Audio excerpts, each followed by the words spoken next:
මෙයාලට මම ඉතින් පරාටා හදන්නේ. ඒතර මෙන්න මේ විදිහට තමයි ඒක දැන් හැදිලා තියෙන්නේ.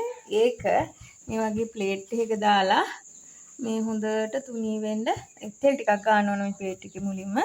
තෙල් ටික ගාලා මේ තියෙන්නේ. මේ බලන්න මේගොල්ලන්ගේ වැඩ. මේ ඇවිල්ලා ඉස්කෝලේ ඇවිල්ලා මේගොල්ලෝ. ඒගොල්ලෝ තමයි මට උදව් වෙන පරාටා බාසුන් හැලා. තව බාසුන් කෙනෙක් ඉන්නවා. එයා තව පරාටයක් හදනවා. මේ බාසුන් නැහැත් පරාටා හදනවා. මේ විදිහට මේ ඇතට ඇදලා අරගෙන ඊට පස්සේ තමයි ඒකේ චාච්චියට දාන්නේ. දැනට චාච්චි එකක් තියෙනවා. ඉතින් සාමාන්‍ය කඩේ පරාටා වලට වඩා ටිකක් වෙනස්.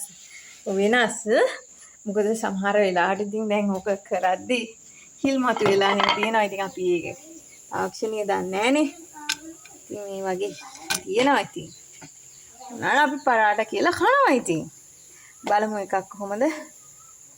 මේ මට කැමරා පහසු ගන්නත් නෑ. ඉතින් පුතාට අල්ල ගන්න කියමුකෝ මේක දාන්න. බබා මේක අල්ල ගන්න.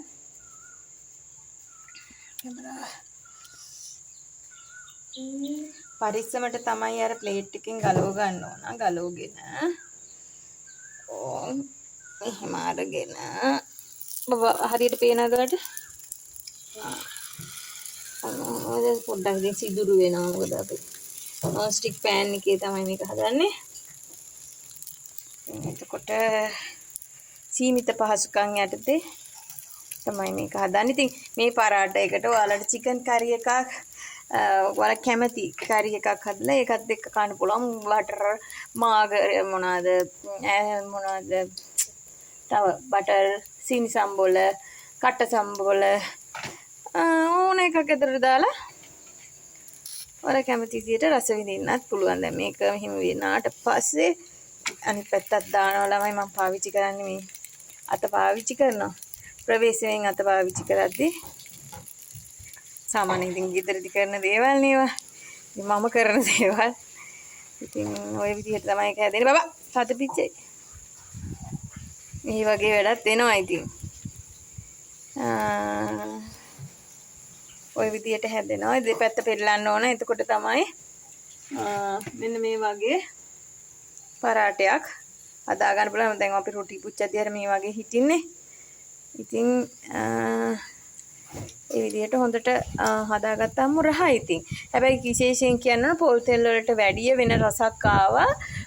අපි දැන් මේ ඔලිව් තෙල්නේ. එතකොට ඒකේ වෙන රසක් ආවා. ඉතින් ওই විදියට මේකේ බලමු දැන් මේ පැත්ත කොහොමද කියලා. මේ කුරු පාට මත වෙලා තියෙන්නේ. අර මේ වාටිත් වල බලලා හොඳට මෙයා වෙන්න තියන්න. දීපහම ලස්සන ඉතින් කීපයක් හදා ගන්න පුළුවන්. ඉතින් රසට කන්නත් පුළුවන්. මම එකක් කාලා බැලුවා. මේගොල්ලෝ කෑවා. ඉතින් අම්මේ මෙහිම නෙමෙයි කඩේ පරාට මේ වගේ නෙමෙයි කියන වචනේත් ඇහුණා ඉතින්. නමුත් ඉතින් ඊට වඩා අම්මා හදන දේ ඉතින් ආදරෙන් හදන දේනේ. ඒ නිසා ඉතින් පරාට කියලා කෑව හැකි. එහෙනම් ගිහින් එන්න. සුබ දවසක් වේවා. ඊළඟට අපි දවසක හදමු ගිතෙල් දාලා පරාට එක. එහෙනම් ජය වේවා හැමෝටම. සුබ සන්ධ්‍යාවක් වේවා.